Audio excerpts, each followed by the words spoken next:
Hi guys, வணக்கம். எப்படி நல்லா இருக்கீங்களா? நம்ம மனசுக்கு ஏதோ ஒரு பிரச்சனை, ஏதோ ஒரு மன வேதனையாக இருந்தால், ஏதோ ஒரு தவறான விஷயத்தில் நம்ம அடிக்ட் ஆகிட்டோம்னா அந்த விஷயத்துக்குள்ள நம்ம போதிக்கும். ஆனால் என்னை பொறுத்த வரைக்கும் மனசுக்குள்ளே ஏதாவது ஒரு பிரச்சனை இருக்கும்போது இயற்கையான இடத்த நான் தேடுவேன்.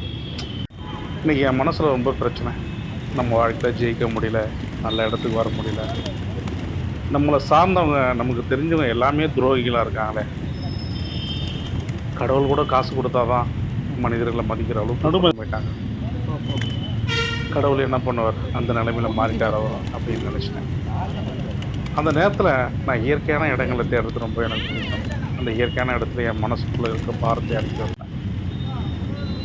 அப்படி எங்கேயுமே என்னால் இன்றைக்கி போக முடியாததுனால மவுண்ட் ரோட்டில் ஒரு தர்காவை பார்த்தேன். அந்த தர்காவை சுற்றி இருக்கிற புறாக்கள் என்னை ஏதோ ஒரு மனசுக்குள்ளே ஒரு கவனத்தை இழுத்துச்சு. நான் தர்காக்குள்ளே போயிட்டு ஃபீல் பண்ணேன், வாழ்க்கையில் ரொம்ப கஷ்டப்படுறேன், என்னை எல்லாமே ஏமாத்துறாங்க, அப்படி சொல்கிறாங்க. நல்லவங்க சந்திக்க முடியல, நான் நல்லவனா இல்லையா, இல்லை நல்லவனை நான் சந்திக்க முடியல, எனக்கு புரியல. அங்கே வரும்போது அந்த புறாக்கள் ரொம்ப எனக்கு ஒரு மனசு ஆறுதல் கொடுத்துச்சு. இது வரைக்கும் நான் தென்றல்கள் கேள்விப்பட்டிருக்கேன், கண்டி தென்றல் பார்த்ததில்லை. நான் முதல் தென்றலோடு இருந்துன்ற ஒரு சந்தோஷம் எனக்கு அங்கே இருந்துச்சு. அந்த புறாக்கள் சத்தத்தோடு அந்த பறக்கும்போது அந்த ரெக்கையிலேருந்து வர காற்றுகள் உண்மையிலே தென்றல் தான். மனசு ரொம்ப இருந்துச்சு, நல்லா இருந்துச்சு. என் மனசில் உள்ள ஃபீலெல்லாம் அந்த புறாக்கிட்ட சொல்லியிருப்பேன். அதுங்களுக்கு கடவுள் தெரியுதோ இல்லையோ, என் கஷ்டத்தை தெரிஞ்சது. அதுங்களுக்கு கெட்டவங்களும் தெரியும், நல்லவங்களும் தெரியலன்னு எனக்கு தெரியாது. நல்லா மனிதர்களை தெரியும், நல்லா மனசு தெரியும். மனசுள்ளவங்கிட்ட எந்த ஒரு உயிரினமும் நல்லா பழகுன்னு எனக்கு. நீங்கள் உங்கள் வாழ்க்கையில் உங்களுக்கு ரொம்ப சோகமோ, ரொம்ப துன்பமோ, துயரமோ, ஏமாத்தலோ, மனவேதனை எது இருந்தாலும் இப்படி ஒரு இயற்கையோட உயிரினத்தோடு பழகுங்க. நீங்கள் தினந்தோறும் வாழ்க்கையில் காலையில் எழுந்து ஒரு நாய்க்கோ, ஒரு செடிக்கோ, ஒரு பிஸ்கட்டோ, ஒரு தண்ணியை ஊற்றி பாருங்கள். அன்றைக்கி நாள் முழுதும் உங்கள் மனசில் உள்ள பாரம் குறைஞ்சி ஏதோ ஒரு நன்மை தெரிந்த மாதிரியே இருக்கிற ஒரு ஃபீல் இருக்கும்.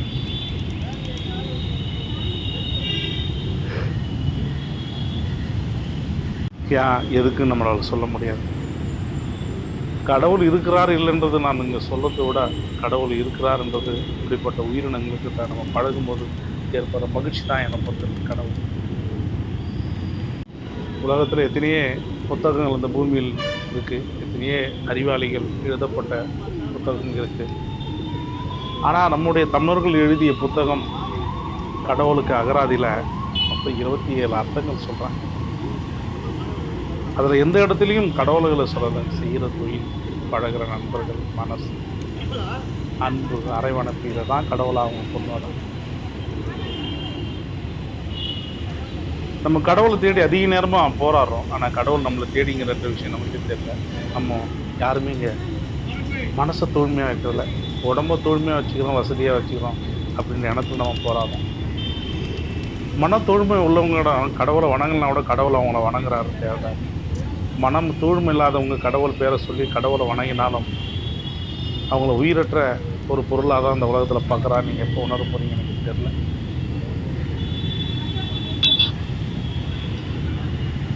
நம்ம இந்த உலகத்தில் பெற்றவங்க, கூட பிறந்தவங்க, நம்ம பெற்றது, நம்ம கட்டினது எல்லாமே இந்த உலகத்தில் துரோகமாக இருக்கும். எல்லாமே ஒரு வட்டத்தில் இருக்கும். பணத்துக்கு அப்பால் ஏதோ ஒரு எதிர்பார்ப்புக்கு அப்பால் ஏதோ ஒரு தேடுதல், ஏதோ ஒரு தேடுதலுக்கு அப்பால் ஏதோ ஒரு நிறைவு, ஏதோ ஒரு நிறைவுக்கு அப்பால் ஏதோ ஒரு நமக்கு கிடைக்கின்ற அன்பு. நம்மளை அன்பாக யாருமே விசாரிக்க.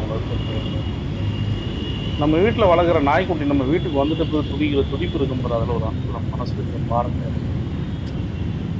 மேலே நீங்கள் மொட்டை மாடியில் ஒரு காக்காவுக்கோ, ஒரு குருவிக்கோ ஒரு உணவு வச்சு பாருங்கள், அதில் ஒரு பானை. நீங்கள் உண்மையான கடவுளை தினந்தோறும் சந்திக்கிறீங்கன்னு நினைக்கிறேன். நான் நல்லா நிறைவாக குளிச்சிட்டேன், புது துணி கட்டியிருக்கேன், கழுத்து நேரம் நகை போட்டிருக்கேன், சொத்து பொத்துலாம் இருக்குது அப்படின்னு நினச்சிக்கின்னு கடவுளை வணங்கினா கடவுளை அவங்கள மண் அளவில் தான் வச்சுருப்பாங்க, அவங்கள மனித அளவில் வச்சுருப்பாங்க. உயிரினத்தை நேசிக்கணும், அன்பை பரிமாறணும், அடுத்தவங்களுடைய உணர்வுகளை புரிஞ்சுக்கணும். இதெல்லாம் இருந்தால் மட்டும்தாங்க கடவுளும் மனுஷனாக இருந்தார். நான் மட்டுமே வாழ்ந்தால் போதும், நான் மட்டுமே நிம்மதியாக இருந்தால் போதும் அப்படின்னு எண்ணம் படைத்த யாருமே இந்த உலகத்தில் கடவுளை சந்திக்க முடியாது, கடவுளும் உங்களை சந்திக்க மாட்டாங்க. உணருங்க. நம்ம பாவம் அதிகமாக பண்ணிவிட்டு நம்ம சேர்த்து வைக்கிற சொத்துக்களை அனைத்துமே அதை அனுபவிக்கிறவங்க பாவத்தை சேருன்றது நமக்கு என்னைக்காச்சும் உணர்ந்துருக்கோம். துரோகம் பண்ணுறோம், பொய் சொல்கிறோம், குறை கூறுறோம், அடுத்தவங்க வாழக்கூடாது, நம்ம மட்டுமே வாழணும், அடுத்தவங்க மேலே பழி தீக்கிறோம், கொடூரமான சித்திரவதைகள்லாம் பண்ணுறோம். இதெல்லாம் பண்ணிவிட்டு நம்ம என்ன பண்ணுறோம்? 10 ரூபா தேங்காய், 5 ரூபா வாழைப்பழம், வெத்தலை பாக்கு, திருநீர் விபூதி எடுத்துங்க வாங்கி வச்சுட்டு பாவத்தை கழுவிட்டு வந்துடும் நம்ம நினச்சோம். இந்த உலகத்தில் கடவுள் எவங்கிட்டையும் வேலை போக மாட்டார். நீங்கள் நினைக்கிற மனிதர்களை கடவுளாக நினச்சி வேலை போகலாமாங்க? கடவுள் எப்போதுமே எதுக்குமே அசைய மாட்டார். உண்மை யாரிடத்தில் இருக்கிறோ அவங்களுக்கு போராடுவார். கடவுள் உண்மையிலே நம்மளாம் ஆசீர்வாதம் பண்ணார்னா இங்கே பல பேர் இந்த உலகத்தில் வாழ்றதுக்கு தகுதியில்லாதே செஞ்சுருப்பாங்க. ஆனால் பல பாவம் பண்ணவங்க, பல துன்பம் கொடுத்தவங்க, துயரம் கொடுத்தவங்க, அடுத்தவங்களுடைய வழித்தறிச்சல் வரவங்க, மனிதனாக மதிக்காதவங்க, இந்த உலகத்தில் இருக்கிறவங்களாம் எப்போ கடவுளை தண்டிக்க போகிறாங்கன்னு எனக்கு தெரியல. ஆனால் அப்படி ஒரு காலம் வரும். பொறுமையாக சந்திக்கிறத விட அவங்க சீக்கிரமாக சந்தித்தாங்கன்னா அவங்க திருந்ததுக்கான வாய்ப்பு இருக்கும், மற்றவங்களும் திருந்ததுக்கான வாய்ப்பு இருக்கும். அவருடைய மகிழ்ச்சி பார்த்தீங்களா? எவ்வளோ ஒரு அன்பா, அரைவனப்பா, ஏதோ சொந்தக்காரங்களை பார்க்குற மாதிரி ஒரு ஃபீல். எத்தனை புறாக்களுக்கு தெரியும் இவங்க நம்மளை தேடி வராங்க, நம்ம ரசிக்கிறாங்கன்னு தெரியுமா? தெரியாது.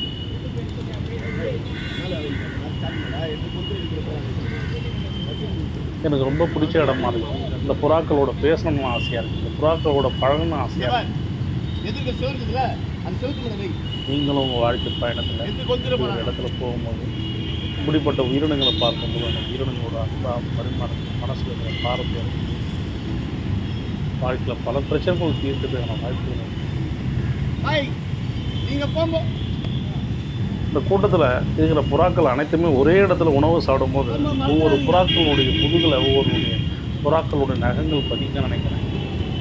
ஏன்னா அந்த புறாக்கள் அந்த உணவு முடிஞ்ச பின்பு தன் உடல் அசைவுகள் பார்க்கும்போது ஏதோ ஒரு பாரத்தை நோக்கி இருக்கிற ஒரு ஃபீல் இருக்குது. இங்கே பாருங்கள், ஒவ்வொரு புறாக்கள் மேலே இன்னொரு புறாக்கள் ஏறுறது.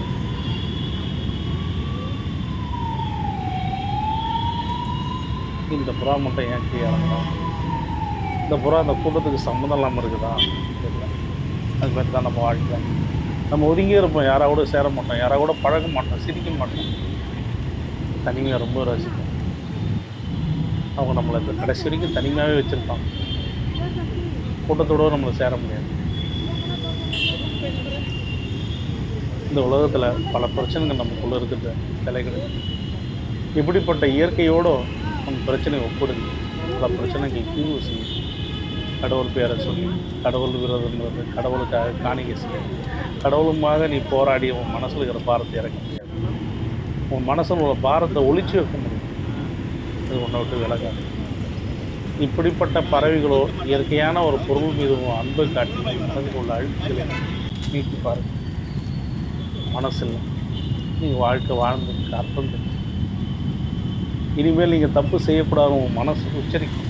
இனிமேல் நீங்கள் பாவம் பண்ணக்கூடாதுன்னு உங்கள் எண்ணங்கள் உங்களை பொதிக்கும்.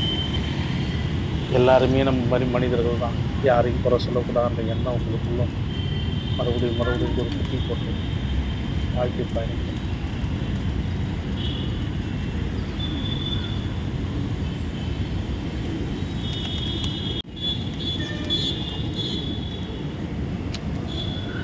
நம்ம யாருமே மனசு விட்டு இந்த உலகத்தில் வாழ்றதுங்கிறது மனசு விட்டு யாருமே பேசணும்.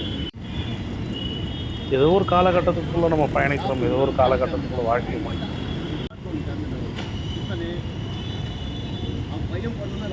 இந்த புறாக்கள் உள்ள மனசு நம்மக்கிட்ட இல்லை, இந்த இயற்கை செடிகளோடு இருக்கிற அன்பு நம்மக்கிட்ட இல்லை, பூக்களோடு நம்ம மனசை பரிமாறிக்கொள்வதில்லை.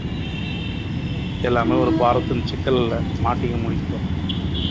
ஒரு வேதனை கூண்டுக்குள்ளவே திறந்தோற வாழ்க்கை பயணிக்கும். நம்ம எதுக்கு பிறந்தோம், எதுக்கு வாழணும், இந்த உலகத்துக்கு எதுக்காக வந்தோம்னு நமக்கு பல பேருக்கு பல கதைகள் தெரியாது.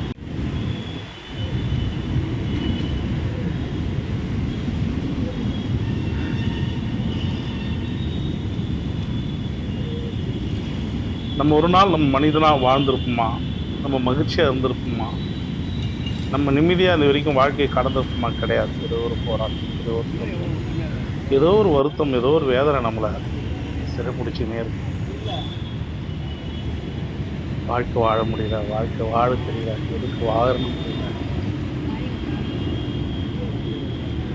ஒன்றும் புரியாத வாழ்க்கையா இருக்கு.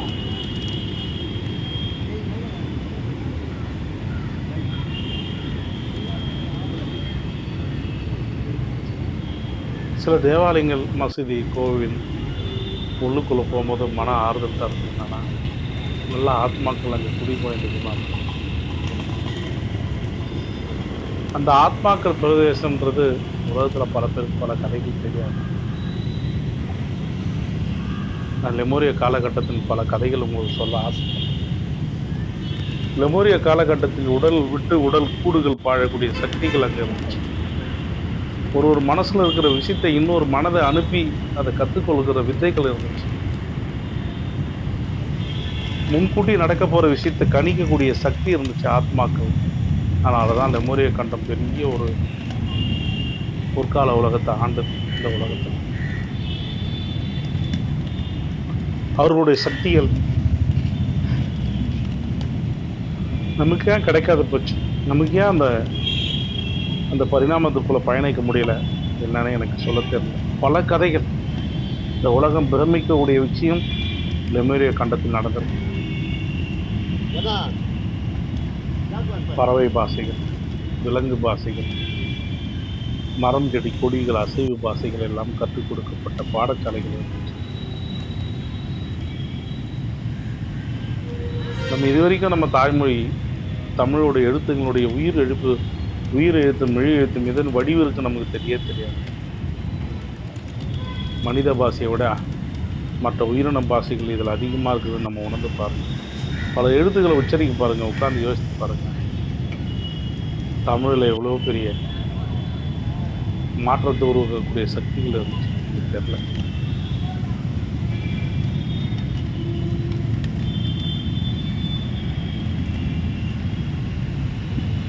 இந்த தம்பி என்ன நோக்கத்தில் போகிறான்னு எனக்கு தெரில. ஆனால் அதை போட்ட பிறகு அவன் முகம், மனசு மாறுதி இருப்பது எனக்கு ரொம்ப மகிழ்ச்சியாக இருந்துச்சு.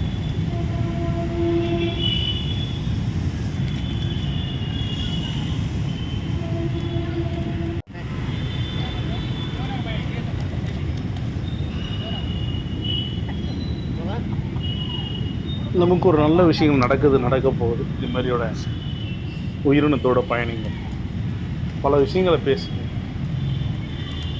பல விஷயங்களை கொண்டு வாங்க.